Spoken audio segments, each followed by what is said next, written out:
ममता बनर्जी वामपंथ को पूरा, यानी जिसको कहते हैं कि डिमोलिश कर दिया उन्होंने। और वामपंथ के वहां से जो बड़े कैडर थे, या तो बीजेपी में चला गया या घर बैठ गया।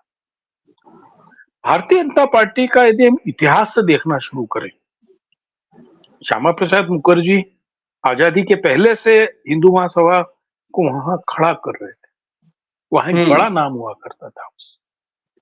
लेकिन कभी भी एक लिमिट के बाद उनका वोटिंग परसेंटेज नहीं बढ़ पाया। भारतीय जनता पार्टी जो अपनी उम्मीदें रखी थी शुभेंदु अधिकारी और इस तरीके के जो लोग ममता बनर्जी से टूट के इस तरफ आए थे, उनको लेकर जिस प्रकार से सोचा जा रहा था कि नंदीग्राम और इन सब कांड के बाद में शायद इमेज एक डैमेज होगी, लेकिन वहां भी वही हुआ।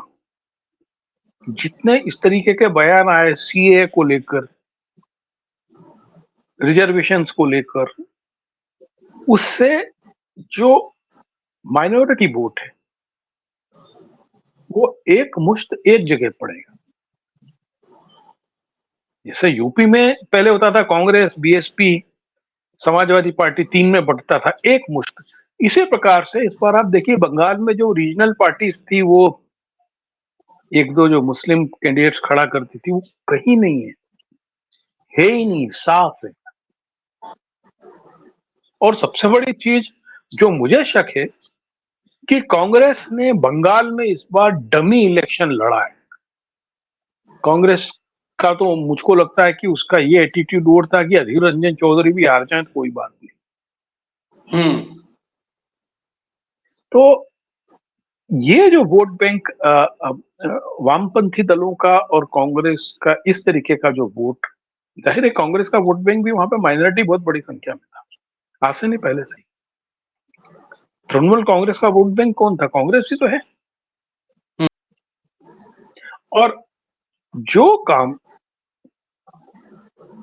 टाटा प्लांट और झाड़ग्राम को लेकर बीजेपी ने खेला था ममता बनर्जी को प्लेस करने के लिए, वो अभी उन्होंने फिर से यहां खोलने की कोशिश की नंदीग्राम में, लेकिन वो फेल हो गया। देखिए, बीजेपी के दो बड़े प्लान थे कि कैसे भी करके वामपंथ को रिप्लेस करो, तो उन्होंने ममता बनर्जी को वहां पे किया।